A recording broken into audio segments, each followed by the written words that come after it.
পাকিস্তানের বিপক্ষে কোনো কিছু না পাওয়ার ম্যাচে মুশফিকুর রহিম এবং মাহমুদুল্লাহ রিয়াদ যদি দুটো সেঞ্চুরি করেন বা দুটো ভালো ইনিংস খেলেন, কি পরিস্থিতি হবে আপনি একবার চিন্তা করছেন? আবার সেই পেইন কিলার আর আয়নার গল্প আমরা শুনতে পারবো। যে দুজনকে 2019 বিশ্বকাপের পর ছেটে ফেলার দরকার ছিল, নিজের পক্ষে 2023 বিশ্বকাপের পর ডেফিনেটলি বাদ দেওয়া দরকার ছিল, তাদেরকে টেনে নেওয়া হচ্ছে। তাদেরকে ঘাড়ে চাপানো বোঝা বইতে বাধ্য করা হচ্ছে। তারা যেমন জায়গা ছাড়ছেন না, এটা তাদের কল ভাই। কোনো প্লেয়ার যদি মনে করে সে 60 বছর বয়স পর্যন্ত খেলবে, এটা তার কল। কিন্তু বাংলাদেশ টিম ম্যানেজমেন্ট, নির্বাচক, ক্যাপ্টেনরা তারাও ওই সঠিক গুরুত্বপূর্ণ সিদ্ধান্ত নিতে ভয় করেন, অথবা তাদের সেই সিদ্ধান্ত নেওয়ার মতো মানসিকতা কিংবা স্মার্টনেস নাই।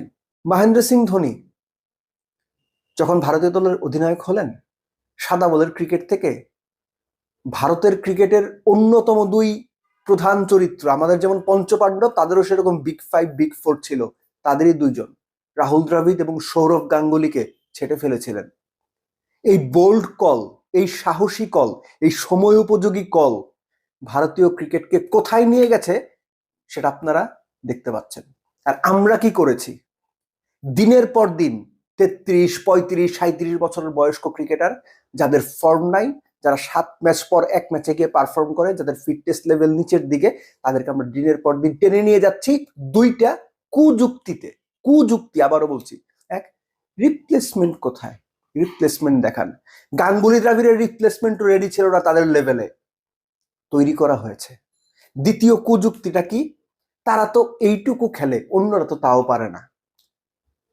তারা তো এইটুকু খেলে, এইটুকু করে দেয়, সম্মানজনক পরাজয়ের দিকে নিয়ে যায়, অন্যরা তো এইটুকুও পারে না। আপনারই অন্যদের সুযোগ দিয়ে দেখেন, অন্যরাও যদি সম্মানজনক পরাজয়ের দিকে নিয়ে যায়, তাহলে তাদের রেখে আপনারা কি করবেন?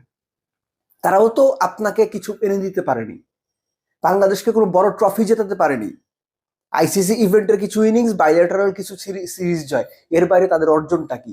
আমি বারবার এই দুজনের কথা কেন মেনশন করছি? কারণ না, তারা বাংলাদেশ ক্রিকেটে যতদিন আছেন, অন্তত এর 1/3 সময় আগেই তাদেরকে ছেটে ফেলা উচিত ছিল টিম ম্যানেজমেন্টের। তারা রিটায়ারমেন্টে যাবেন কি যাবেন না এটা তাদের পছন্দ, কিন্তু এই যে কুযুক্তি দিয়ে দিনের পর দিন মুশফিক, রিয়াদদের টেনে নিয়ে যাওয়া, এবং সেই কুযুক্তি বাংলাদেশ টিম ম্যানেজমেন্ট, নির্বাচকরা নিজেদের ভেতরে ধারণ করেন। ক্যাপ্টেন সাহসী সিদ্ধান্ত নিতে পারেন না, প্রেস কনফারেন্সে এসে মিনমিন করেন, সাহস করে বলতে পারেন না যে এই জায়গাতে ইয়াং কাউকে দরকার, ইয়াং ব্লাড দরকার, রিফ্রেশিং ব্লাড দরকার, সেটা তারা বলার সাহস পান না। বাংলাদেশ ক্রিকেট ভালো করবে এটা আপনি কেন এক্সপেক্ট করেন? এক্সপেক্ট করার কোনো কারণ নাই। প্লেয়াররা চিন্তা করে নিজেদের স্বার্থে, দেশের স্বার্থে না। ক্রিকেট ম্যানেজমেন্ট চিন্তা করে ফেসবুক জনতা কি বলছে, জনতার রায় কোন পক্ষে। গালি খাবো না তো, সাহস করে সিদ্ধান্তটা নিতে চায় না। তারাও সেই সো কল্ড পুরনো অভিজ্ঞতার ভার বইতে বইতে নির্বাচকরা বাংলাদেশ ক্রিকেটের দর্শকদের ক্লান্ত করে তুলেছেন, বিরক্ত করে তুলেছেন, কিন্তু তারা সেই অভিজ্ঞতার ভার বইতে প্রস্তুত, যে অভিজ্ঞতা কোনো কাজে লাগছে না। কাজে লাগলো 7 ম্যাচ পরে গিয়ে লাগে, 10 ম্যাচ পরে গিয়ে লাগে। এর জন্য শুরুতে আমি বলছিলাম যে পাকিস্তানের বিপক্ষে যদি রিয়াদ এবং মুশফিক দুটো 100 করেন, তাহলে পরিস্থিতি কি হয় দেখবেন।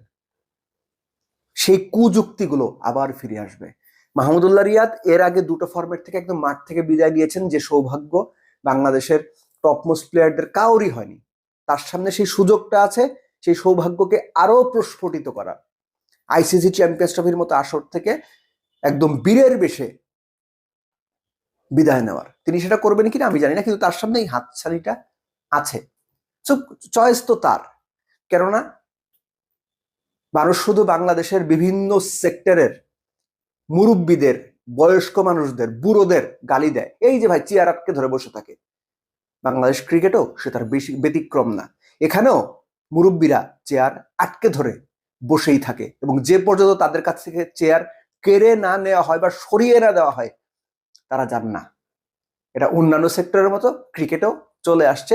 মুদ্রা কথা হচ্ছে, বাংলাদেশ ক্রিকেট ম্যানেজমেন্টকে সিদ্ধান্ত নিতে হবে।